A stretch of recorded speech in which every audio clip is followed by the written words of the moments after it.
I don't think I did anything wrong. I just got caught up in the moment. It was supposed to be harmless, a little flirt at a friend's party to remind myself I still had it. But when I caught my husband's gaze across the room, something in me froze. I laughed it off that night. Now, months later, I'm staring at papers that say this is how it ends. Before we dive deeper into this story, I have one small request.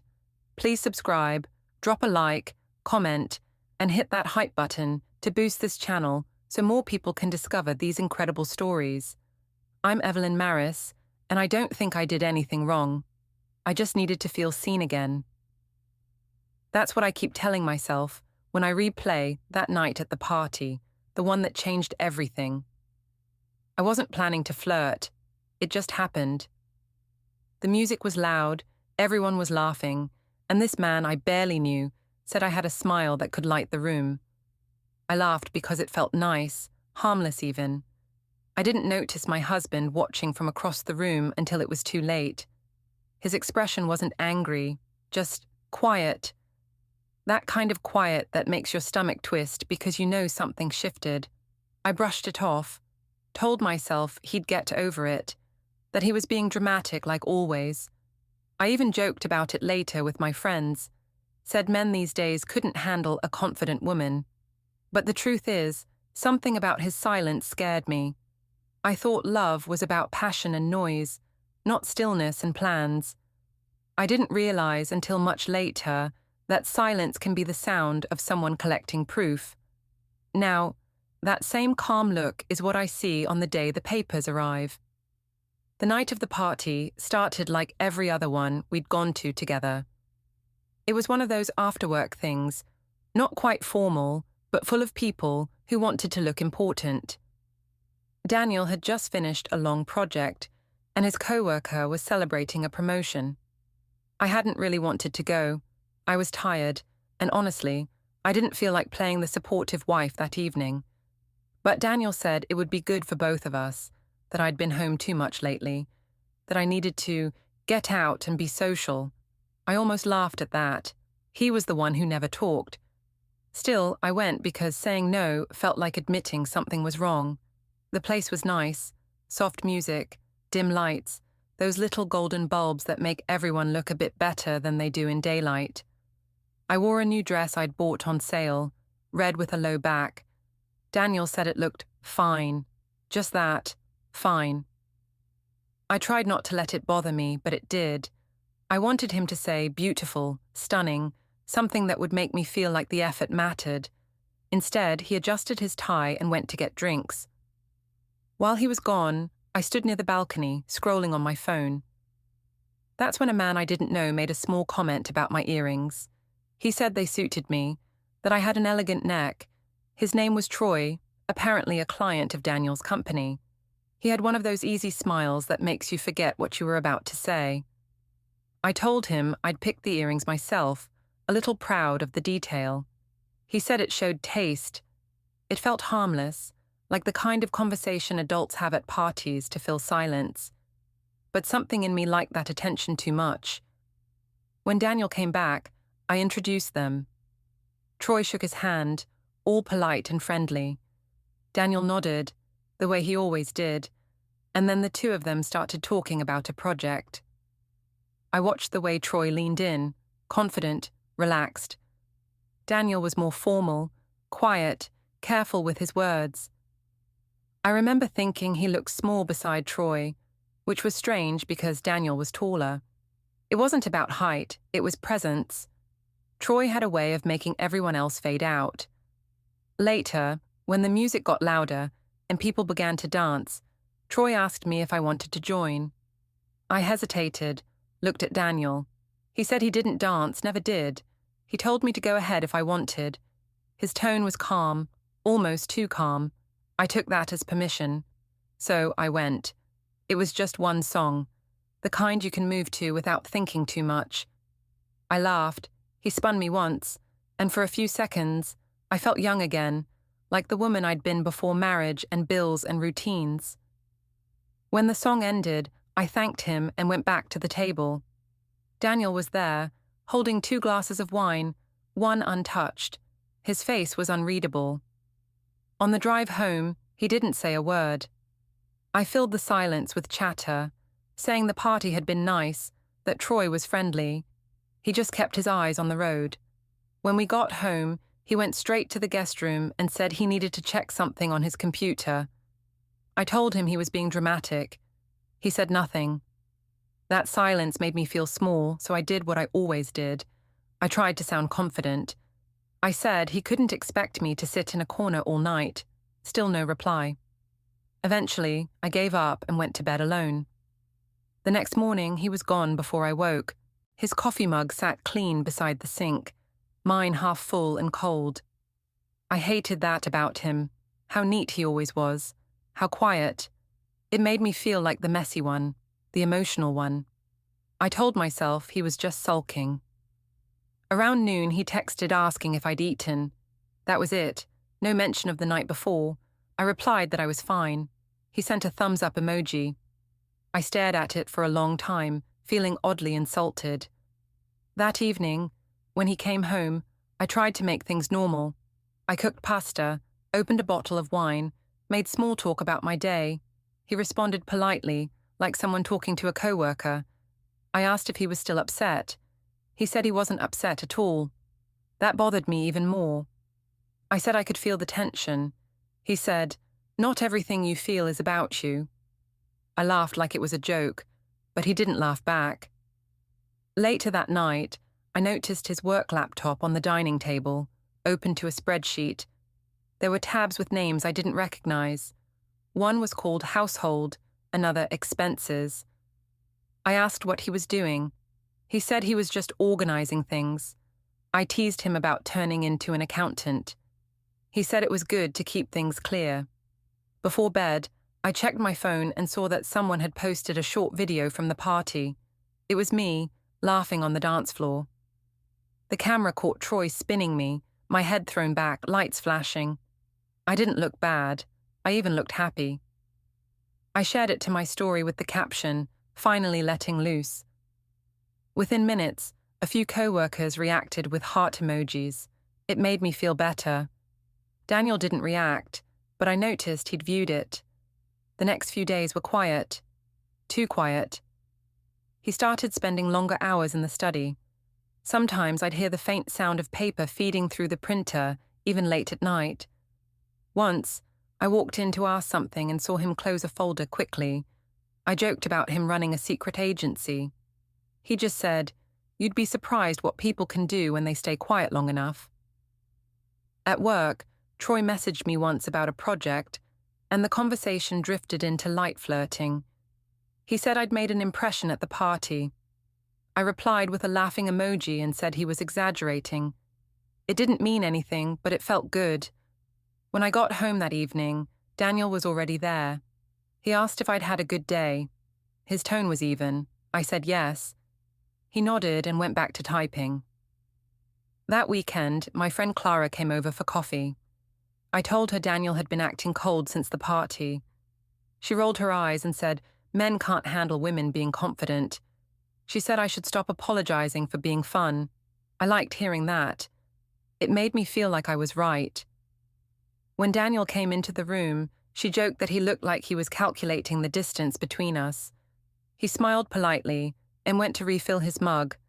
She whispered that he was definitely the jealous type. I smiled, pretending not to enjoy it. That night, when Clara left, I tried to talk to him again. I said I didn't understand why he was making such a big deal out of nothing. He said he wasn't making a big deal. I said he'd been different ever since that party. He said, "People change when they see things clearly." I asked what that meant. He said, "It means you shouldn't confuse attention with affection." I said he was twisting things. He said maybe. Then he took his mug, rinsed it, and placed it on the opposite counter again. The next morning, I noticed a reminder on his phone that said, "Downtown 9:30. I asked if he had a meeting. He said it was personal. I tried to joke that he was being mysterious. He just smiled faintly and said, "Some things are better that way." At work, I found myself checking his social media, though he barely posted anything. That night, I mentioned Troy again, just to see his reaction. I said Troy might visit the office for another project. Daniel looked up from his laptop and said, "That's nice." Just that. No sarcasm, no anger. His calmness made me nervous. Later, I found his car keys on the counter with a small folded paper underneath. It looked like a receipt but wasn't. It was a note with a list of dates. Our anniversary, the day of the party, a few others. I asked what it was. He said, "Just notes." I laughed and said he was becoming obsessive. He didn't deny it. That evening, while I scrolled through my phone, I saw that the video from the party had been reshared again. Someone commented, "Her husband's face in the background says everything." I watched it 3 times. He was standing by the bar, eyes on me, calm but distant. The comment got likes. I deleted the post immediately. I couldn't shake that image of his face, that stillness. It wasn't anger. It was something else, something final. I told myself I was overthinking it, but part of me knew better. Daniel's silence was never empty. It was waiting. The next few weeks blurred together. Everything between Daniel and me started to feel like we were co-workers, sharing a quiet office instead of a home. He spoke in short sentences, polite but distant. When I asked if he wanted dinner, he'd say, "I already ate." When I asked how work was, he'd say, "Fine." Nothing more. I told myself it was just a phase. Every couple had lulls, right? I'd fix it by making things light again. If I could make him laugh like before, he'd remember we were fine. Clara was the one who convinced me to go to her friend's birthday party. She said I needed to get out of the house and remember who I was before I turned into a ghost. I laughed and told her I was fine, but she gave me that look, the one that means she doesn't believe me. I agreed to go, mostly because I wanted to post something new, something that didn't make me look like a bored housewife. The party was at this rooftop bar downtown. Music, lights, all that. I wore the red dress again because it made me feel powerful. Daniel noticed me getting ready. He asked where I was going, and when I told him, he just nodded. I said he could come if he wanted. He said he had work to do. I said, "You always have work to do." He said, "Some of us find peace in it." That annoyed me. I asked if he was implying that I didn't. He said nothing, just went back to his laptop. When I arrived, Clara hugged me like she'd just rescued me from a shipwreck. She looked me up and down and said, "Finally, you look alive again." That made me smile. I ordered a drink, told myself I'd only stay an hour. The crowd was loud, full of people who talked like life was easy. I envied that. It didn't take long before someone brought up Daniel. One of Clara's friends asked if my husband was coming, and I laughed, said, "Daniel doesn't do fun." They all laughed with me, and I liked the sound of it. Someone asked what he did for work, and I said something like, "He fixes computers and breaks moods." They laughed even harder.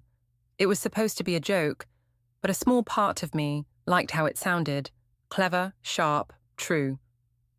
About halfway through the night, I noticed Troy. I didn't expect him there.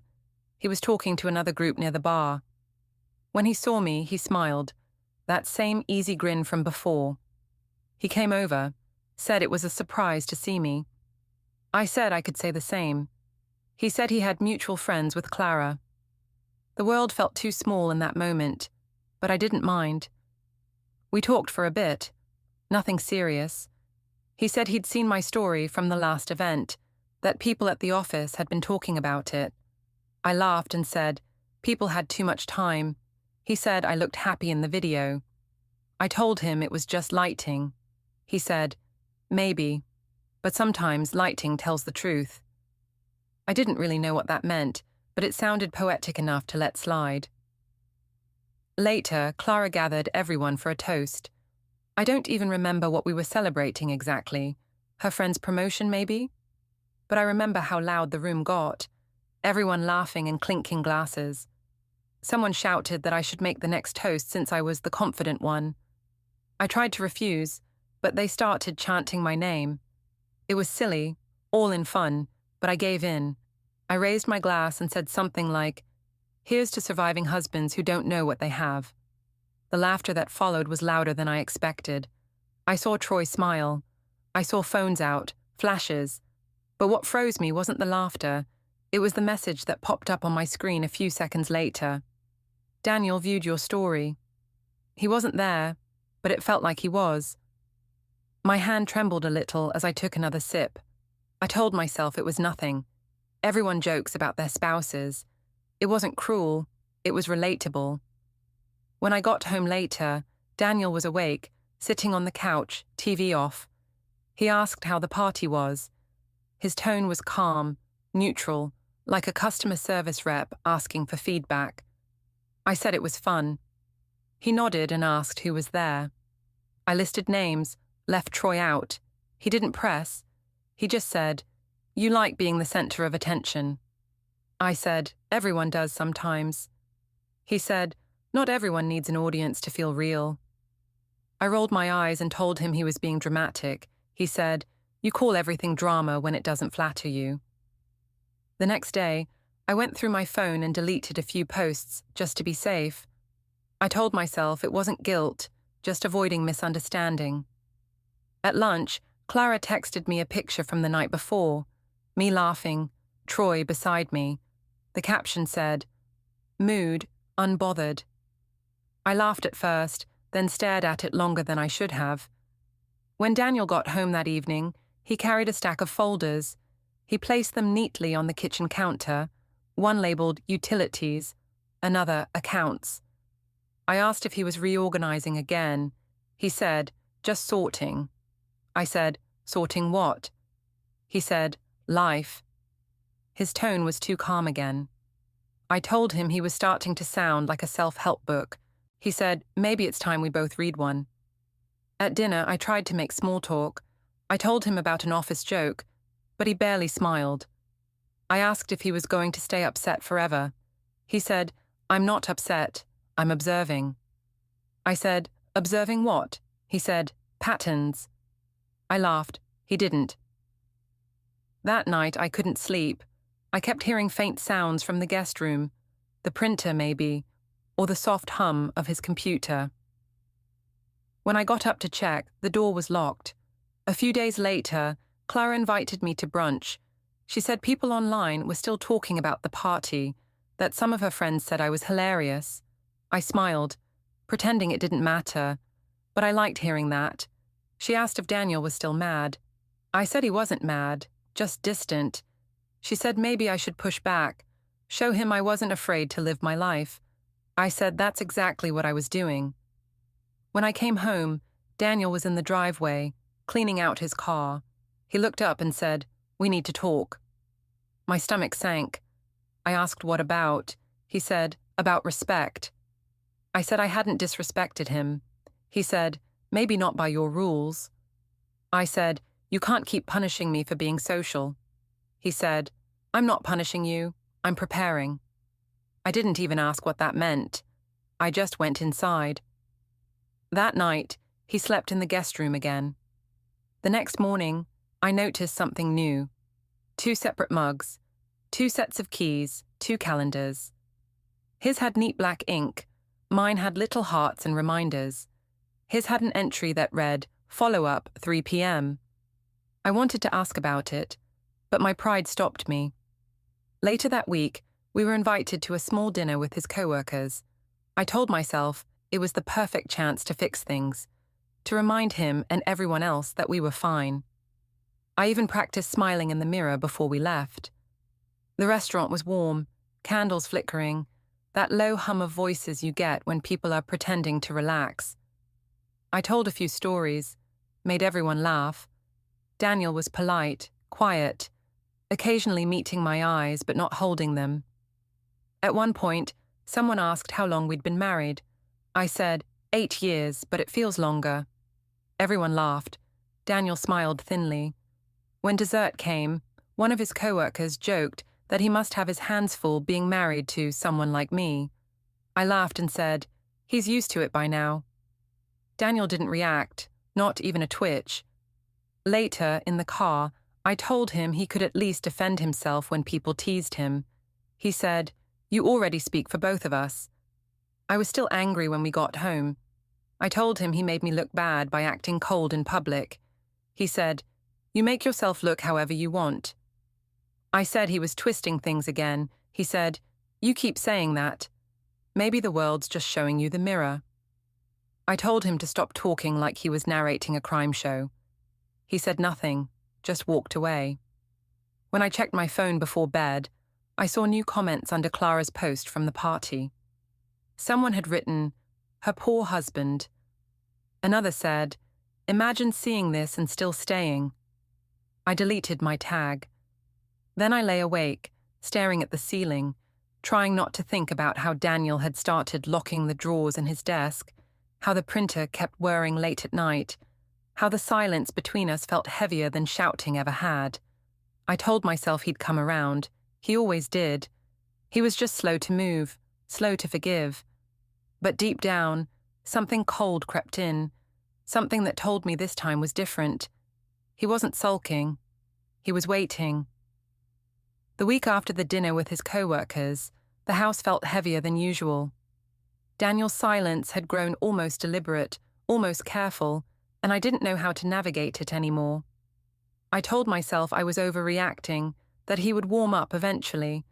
After all, it was just a few harmless jokes, a little teasing in public. He would forgive me, he always did.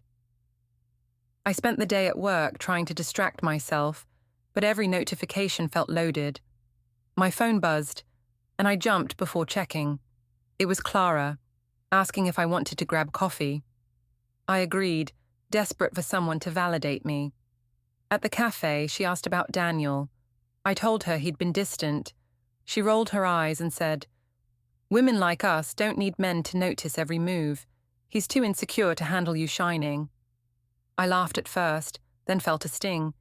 Maybe I wasn't overreacting. Maybe the problem really was him. Later that afternoon, I returned home and found Daniel in the study. The room smelled faintly of toner, the printer idle but ready. On the desk were stacks of folders, one marked bank, another household, neat and organized, unlike anything I'd seen him do before. I asked what he was doing. He said, "Sorting." I asked, "Sorting what?" He said, "Life." I laughed, thinking it was dramatic, but he didn't crack a smile. Over the next few days, I noticed subtle changes. His side of the bed was perfectly made, his mug always clean, placed exactly where it belonged. Mine sat with coffee stains and a small lipstick mark from a rushed morning kiss. I told myself it didn't matter. It was habit, but I could feel a growing distance, a rigidity I hadn't seen before.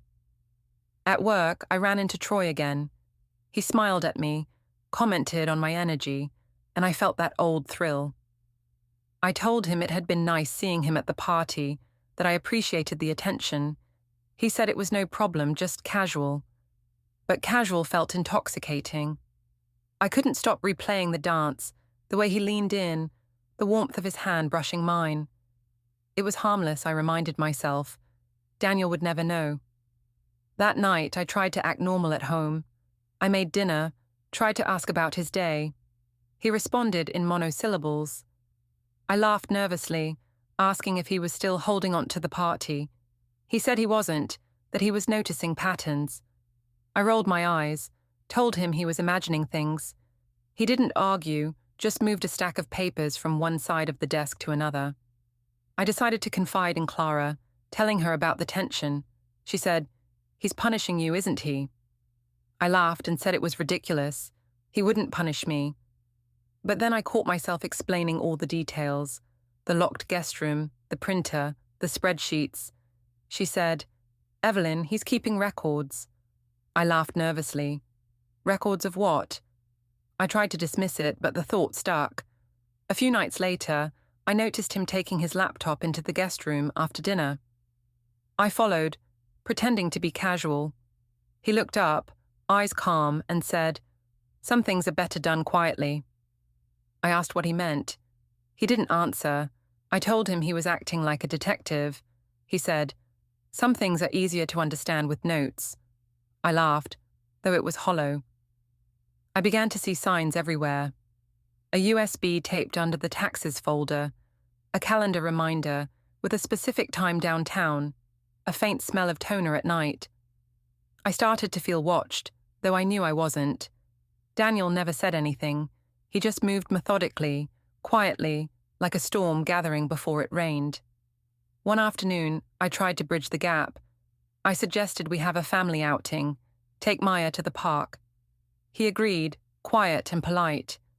At the playground, I tried to act cheerful, playful, hoping to spark something.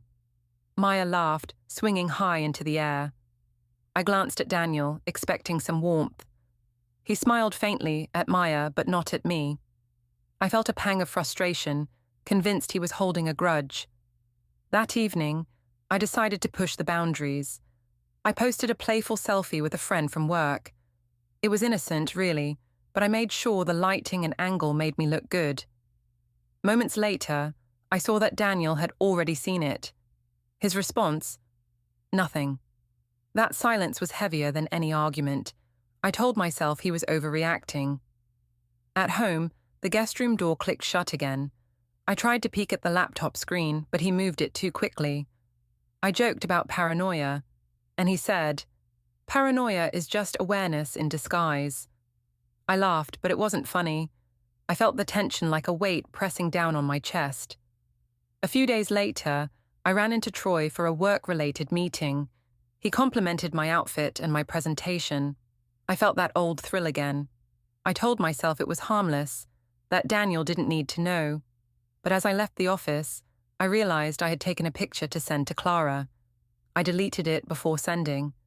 That small act of restraint made me feel superior, clever. At home, I noticed the subtle changes intensifying. Daniel began moving his coffee mug to the opposite counter automatically. He opened certain drawers, only after checking I wasn't looking. I asked him why, and he said, "Privacy is respect." I said he was overreacting. He smiled faintly, calm and collected, and said, "You call it overreacting. I call it noticing." One night, I tried to tease him about his seriousness. I said, "You're like a robot sometimes." He said, "Some robots are necessary." I laughed, trying to sound playful, but he didn't join. He went back to the study, and I heard the soft hum of the printer. I couldn't see what he was doing, but the faint smell of toner told me it was important. At work, Clara noticed I was tense. She asked if Daniel had said anything to me. I said he hadn't, that I was imagining things. She raised an eyebrow and said, "You've never imagined him like this before." I laughed, but I couldn't hide the unease. That weekend, I decided to assert myself. I organized a small gathering with friends at our house. I wanted to prove that I could be social, desirable, and still married. I invited everyone, made sure the drinks were flowing, the music lively.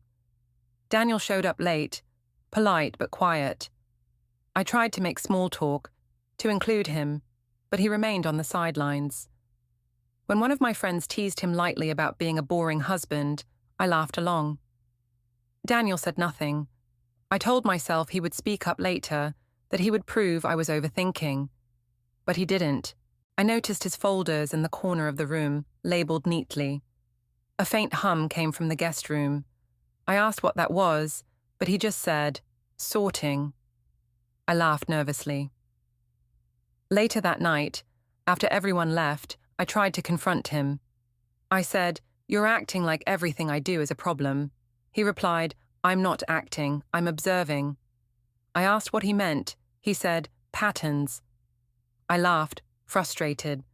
I asked why he couldn't just say he was upset if he was upset. He didn't answer. Over the next few days, subtle signs continued. A sticky note appeared on his desk, "Bring forms." A calendar notification titled, "Personal, 10:45 a.m." I asked him if he had errands. He said, "Some matters need attention." I asked what that meant. He didn't explain. I tried to push back. I flirted more with Troy in emails, joked lightly with coworkers, posted carefully curated stories online. Daniel noticed. I could see it in the way he handled his folders, the small adjustments of his workspace, the quiet that had replaced arguments. I told myself I was being clever, that he couldn't do anything about a harmless laugh. One night, I caught a glimpse of him deleting a thread on his phone. I asked about it. He said, "Just organizing." I said, "Organizing what?" He didn't answer. That word, organizing, began to make my stomach twist. I tried to laugh it off, but even I could feel a shift, a weight pressing down on our home. At the grocery store, I ran into Clara. She asked how Daniel was. I said, "Fine, distant." She said, "You've never seen him like this before. He's quiet, yes, but deliberate." I laughed nervously, said she was reading too much into it. But I couldn't stop thinking about the guest room, the USBs, the calendars, the printer, the folders. Later that night, I tried to talk to him again. I said, "Why are you acting like I did something terrible?" He said, "I'm not acting." I asked, "Then what is it?" He said, "Noticing." I laughed, but there was no humor in it. The next morning, I found the calendar on the fridge had a new entry. Follow-up, 9:25 a.m. downtown. I asked if it was an appointment. He said, "Some things require presence." I wanted to argue, but something in his calm gaze stopped me. At work, I found myself distracted, thinking about the way he had moved quietly through the house, his meticulous attention to small things, the way he had become invisible and present all at once. I told myself it was temporary, that he was just sulking. By the end of the week, I realized I had started measuring everything I did. Every post, every joke, every laugh. I had to be careful, or at least careful enough to convince myself it didn't matter. But deep down, I knew he was keeping score, even if I couldn't see it yet. At night, I lay awake, listening to the faint hum from the guest room. I tried to convince myself it was just the printer. Maybe he was working on spreadsheets. Maybe it was nothing. But that quiet, that deliberate calm, made my chest tighten. It wasn't punishment, I told myself. It wasn't anger. It was preparation. I had never felt this small in our own home, and I had no idea what he was planning or when it would become visible. All I knew was that I couldn't keep doing what I wanted without him noticing. And for the first time in months, I felt fear, not for what I had done, but for what was coming. The week after the brunch with Clara, the distance between Daniel and me became almost unbearable. Every glance he gave felt loaded, every silence like a weight pressing down on me. I tried to act normal, smiling when he entered the room, making casual conversation. He responded politely, even kindly, but never fully. I could feel a wall between us, and no matter what I said or did, it didn't move. I invited him to dinner at a friend's house, thinking that being in public might loosen the tension. I told myself if I could make him laugh, even once, it would mean we were still connected.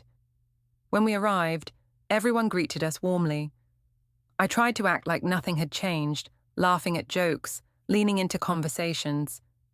Daniel stayed close but quiet, sipping his wine slowly. I tried to catch his eye a few times. He looked back briefly, then turned away. At one point, someone asked how long we'd been married. I said, 8 years. Feels like a lifetime sometimes. The laughter that followed felt uncomfortable, forced. Someone made a comment about Daniel being quiet, and I chuckled, saying he was just serious. He didn't respond.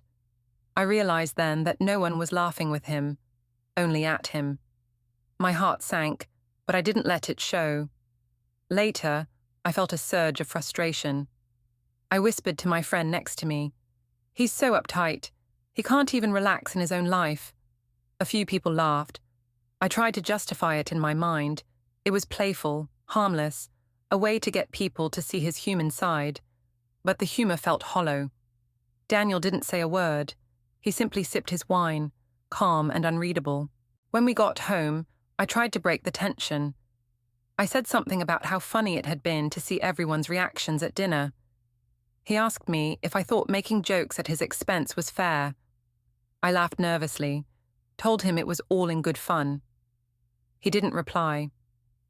I asked why he was so quiet. He said, "Because silence often speaks louder than words."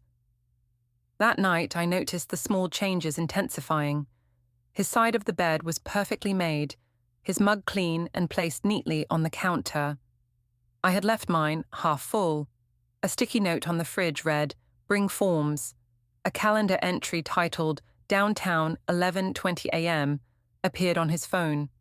I asked him what it was for. He said, "Some errands need attention." I didn't press. A few days later, I tried to test him. I sent a playful message to Troy, joking about the party and the way people had reacted. I didn't mention Daniel. Later, I noticed that Daniel had viewed my story. That was enough to make me pause. I told myself it was harmless, but a small part of me wondered if he was keeping track. I went out for coffee with Clara again. She asked if Daniel was still cold. I laughed and said, "He's fine, just quiet." She gave me a look. "Quiet isn't fine. He's noticing, Evelyn. He's watching, cataloguing." I laughed nervously, tried to dismiss it, but I couldn't shake the unease. When I returned home that evening, Daniel was in the study. The printer hummed softly. A faint smell of toner filled the room. He looked up from his laptop and said, "Some things are easier to understand when they're recorded." I asked what he meant. He didn't answer. I told him he sounded like a detective. He said, "Some details matter more than you realize." Over the next few days, I noticed more signs. Folders neatly labeled on his desk, a small USB taped under a folder marked taxes, and the recurring hum of the printer at night. I began to feel anxious in my own home. Every notification on my phone, every comment on a post, felt like it might trigger him noticing something more. One afternoon, Daniel and I were in the kitchen together. I tried to make light conversation about a project at work. He nodded politely, then asked, "Do you think attention is the same as respect?" I laughed and said, "Of course it is." He shook his head slowly. "It isn't." That simple correction made my stomach turn. I tried to brush it off, telling myself he was overthinking. That weekend, I decided to host a small gathering at our house. I wanted to show that life could still be light, that I could still be the person everyone admired. Daniel came home and helped quietly with setup, his tone polite, measured. He didn't complain, didn't interfere, but his calm presence was intimidating. I joked with friends, told stories, laughed freely. I even teased him lightly about being quiet. He said nothing. I realized then that I had made myself the focus again, and he hadn't reacted. After everyone left, I tried to confront him. I said, "You're acting like everything I do is a problem." He replied, "I'm not acting, I'm observing." I asked what he was observing. He said, "Patterns." I laughed, frustrated. I asked why he couldn't just be honest if something bothered him. He didn't answer. That silence was heavier than any argument we'd ever had. Later that night, I checked my phone and saw old posts from the party had been deleted. I wondered if he had requested it. When I asked, he said nothing. I noticed the guest room door was slightly ajar, the faint hum of the printer inside. I tried to ignore it, but it kept me awake, a quiet reminder that he was always one step ahead. At work, I started noticing the effect on myself. I measured every joke, every story, every post. I had to be careful. I told myself it was just about avoiding trouble, but the truth was, it was about control. Daniel's quiet, deliberate presence had changed how I acted, even when he wasn't there. One evening, I found him moving folders from one side of the desk to another, silently, efficiently. I asked why, and he said, "Clarity matters." I laughed, but there was no humor in it. I asked if he was still upset about the party. He said, "Not upset, just aware." I began to realize that his awareness was more than noticing. It was preparation. He wasn't planning to scold me or argue with me. He was documenting, organizing, making sure everything was clear, precise. I told myself I was imagining things, that he would eventually return to normal. But deep down, I knew that calm, methodical energy was building towards something. The subtle tension bled into every corner of our home. 2 mugs on the counter, side by side, clean and precise. Folders stacked in neat order. A calendar entry labeled follow-up, 9:25 a.m. downtown. I asked what it was for. He said, "Just errands." That tone, calm and measured, stopped me. I tried to reclaim control by sharing playful messages with Troy, joking about the night at the party. Daniel didn't respond, didn't comment. I began to feel watched, even when he was at work. Every small action, every glance, felt calculated, precise, controlled. One night, I overheard the faint hum of his printer. I went to check and found a small stack of papers, neatly printed and stacked. I asked him what it was. He said, "Notes." I tried to laugh it off. He didn't. That night, I lay awake thinking about all the signs, the folders, the USB, the calendar entries, the subtle shifts in our home. I knew then that Daniel had changed. He wasn't angry. He wasn't even scolding. He was preparing. And I had no idea what it meant, only that every move I made was being watched, recorded, and catalogued. The calmness that had once comforted me now frightened me. I realized, too late, that his silence was not a void to be filled, but a signal. Something was coming, and I had no way to stop it. The next week, Daniel's quiet presence grew heavier. It wasn't anger or frustration, just a steady calm that made every word I said feel measured against something I couldn't see. He woke early, brewed coffee, checked his phone, and left before I stirred. When he returned home, he greeted me politely, then disappeared into the guest room with his laptop. No yelling, no arguments, just an unmistakable sense of distance. One morning, I noticed the faint click of a locked drawer while I was making breakfast. I asked why he'd locked it. He said, "Some things need privacy." I laughed, calling him paranoid. He didn't reply, only took his coffee and went to work. That single word, privacy, lingered all day, like a warning I didn't understand yet. Clara called that afternoon. I told her about the folders, the USB taped under the tax folder, the calendar reminders. She said he was manipulating me through silence, trying to make me feel out of control. She told me to show him I couldn't be restrained, to remind him I was untouchable. I laughed and agreed, feeling a mix of thrill and unease. That evening, I went out after work, dressed in a way I knew he would notice if he checked. The night was warm, the rooftop bar lit with city lights. People laughed, music pulsed, and for a few hours I felt free. I even posted a story with the caption, "Some people forget what freedom looks like." I checked later. Daniel had viewed it. No comment, no reaction, just seen. When I got home, he was on the couch with his laptop, calm, unreadable. I asked if he cared that I had gone out. He said, "I assume you did." I said he didn't care. He said, "Care is a word people use when they want forgiveness before the apology." I told myself I hadn't done anything wrong, but the words settled like a weight I couldn't shake. That night, I noticed another calendar note. Meeting. Personal, 12:10 p.m. I asked about it. He said, "To handle things properly." I laughed, thinking it dramatic. He looked at me calmly. "No, responsible," he said. The clarity in his tone made me uneasy. At home, subtle changes were everywhere. His side of the bed perfectly made. His mug clean on the counter. My mug stained and left haphazardly. A sticky note. Bring forms. A calendar entry on his phone. Follow-up, 9:25 a.m. downtown. I asked what it was for. He said, "Some errands need attention."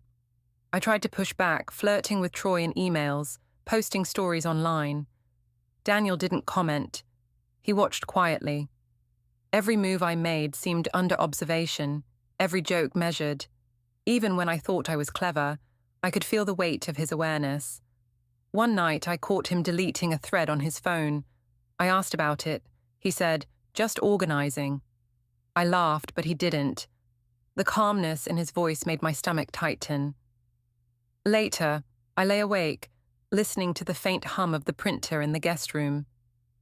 I told myself it was just work, but the quiet pressed against me like a warning I couldn't ignore. The following morning, he dressed early, poured coffee, checked his phone, and said, "I'll be out for a bit. Downtown." I asked why. He said, "To make things clear." I asked what he meant. He smiled faintly. "You'll understand soon." That night, he returned late. I asked what he had finished. He said, "Things that needed attention." I asked if he would explain. He didn't. Instead, he poured water, looked at me, and said, "I'll handle things properly." Then he went to the guest room and closed the door. I stood in the hallway, staring at that door. The silence wasn't empty anymore. It wasn't waiting. It was deliberate. And for the first time, I realized that the calm I had dismissed for months wasn't a pause. It was the final move, precise and inevitable. I arrived at the office tower, expecting a conversation, maybe a reconciliation. Instead, a clerk handed me a thick envelope. Daniel stood beside her, calm, unreadable. I opened it and saw the documents: divorce petition, temporary custody arrangements, financial orders, and a record of all my public posts and messages. My hands shook. He said nothing, only nodded once, then turned and walked away. I stood frozen, the papers heavy in my grip.